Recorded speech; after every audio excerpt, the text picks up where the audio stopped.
Hello friends, मैं हूं अजीज। आप देख रहे हैं मूवी स्टॉक चैनल, जिस पर आज मैं बात करने वाला हूं मैट रीव्स के यूनिवर्स की बैटमैन फिल्म के बारे में, जिसका टाइटल तो अब तक कंफर्म नहीं हुआ, लेकिन द बैटमैन 2 शायद यही टाइटल हो सकता है, जिस पर वार्नर ब्रदर्स वाले ज्यादा वर्क भी नहीं करने वाले। क्योंकि देखा जाए तो इस फिल्म ने असल मायने में बैटमैन के यूनिवर्स को मैट रीव्स की नजर से बहुत ही अच्छी तरीके से बिल्ड किया है, जो की बैटमैन के यूनिवर्स में फैन सर्विस तो भर भर कर देती है। और सिर्फ एक यही कारण था जिसके चलते ये फिल्म हर एक बैटमैन फैंस को बहुत ज्यादा पसंद आती है, क्योंकि ये फिल्म बैटमैन को असली डिटेक्टिव मोड में दिखाती है। लेकिन अगर देखा जाए तो जब ये फिल्म पहले बन रही थी तो उस टाइम पर कई सारे वही फैंस इस फिल्म के विलेन की चॉइस को लेकर के डायरेक्टर और पूरे स्टूडियो को ट्रोल भी कर रहे थे। लेकिन इस फिल्म के टीजर ट्रेलर ने वो सारी ही चीजें, या फिर वो कहते हैं ना कि थोड़ी बहुत जो गिला शिकवा थी वो सब कुछ दूर कर दी थी। यानी सब कुछ ठीक हो जाने के बाद जब इस फिल्म के सीक्वल की अनाउंसमेंट की गई थी, वो भी इसकी ऑफिशियल रिलीज, जो की साल 2025 की थी, जिस ईयर शायद ये फिल्म ऑलमोस्ट 6 बार अपनी रिलीज डेट बदल चुकी है। लेकिन फाइनली एक रिलीज डेट इस फिल्म को अक्टूबर के मंथ की दी गई थी। जिसके बाद फिर क्या इस फिल्म ने उस 2 अक्टूबर की रिलीज डेट को तो रखा,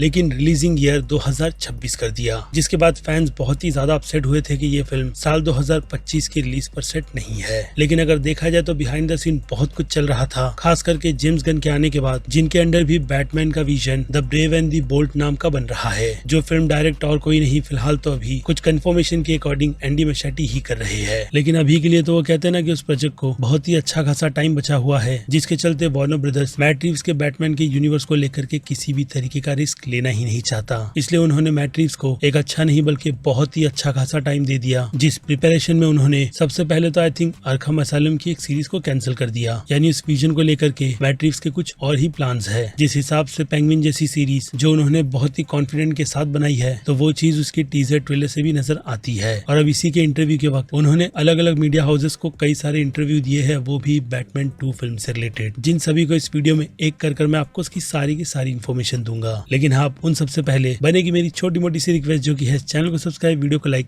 और शेयर करने की तो कर लो।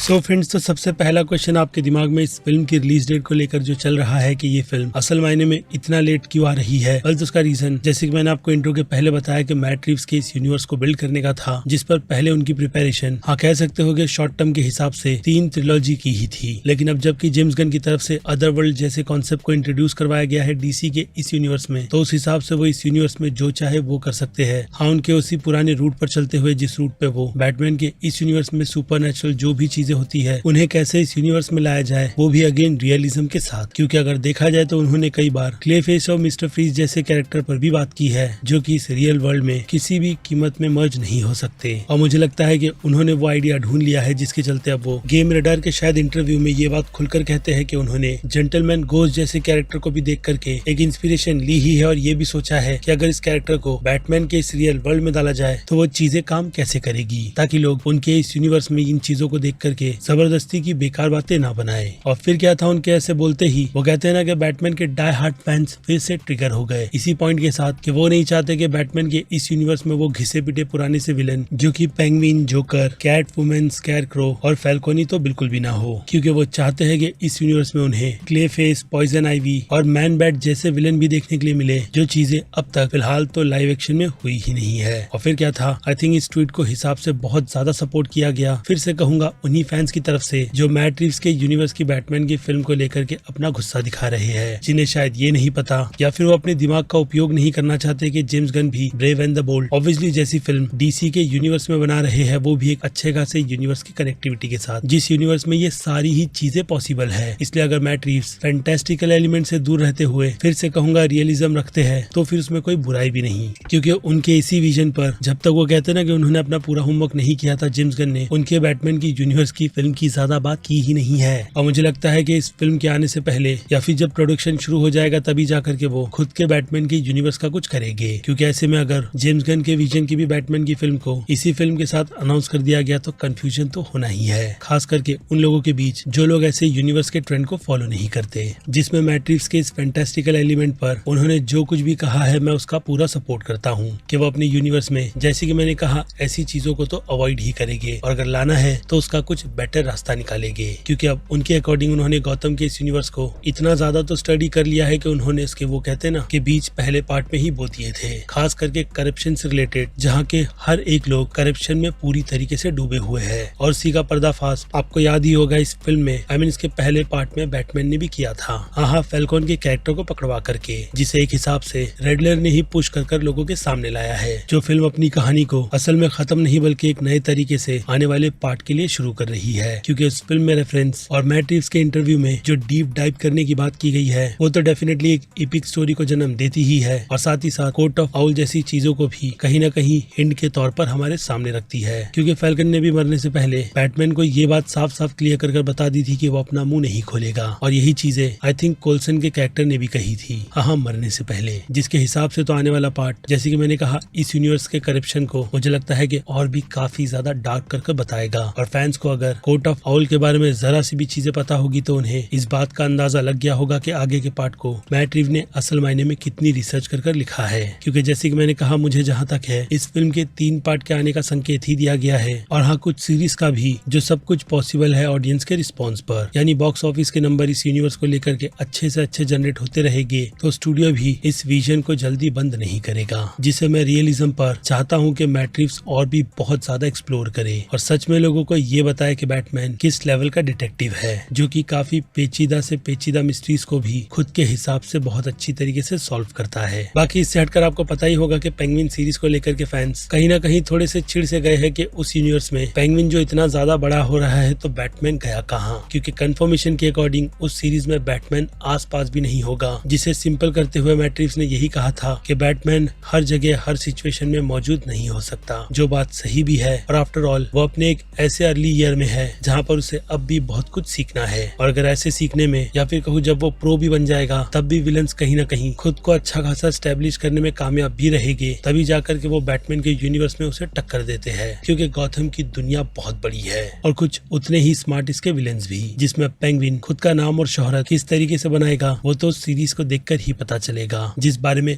आप अपनी राय मुझे कमेंट में लिख कर बताइएगा। क्योंकि अब फिर क्या वक्त है मेरी तरफ से इस वीडियो को यहीं पर खत्म करने का। बाकी मैं हूँ Aziz movie stock channel, like share और सब्सक्राइब भूलना मत। मिलूंगा जल्दी दूसरी किसी वीडियो में, टिल देन बाय।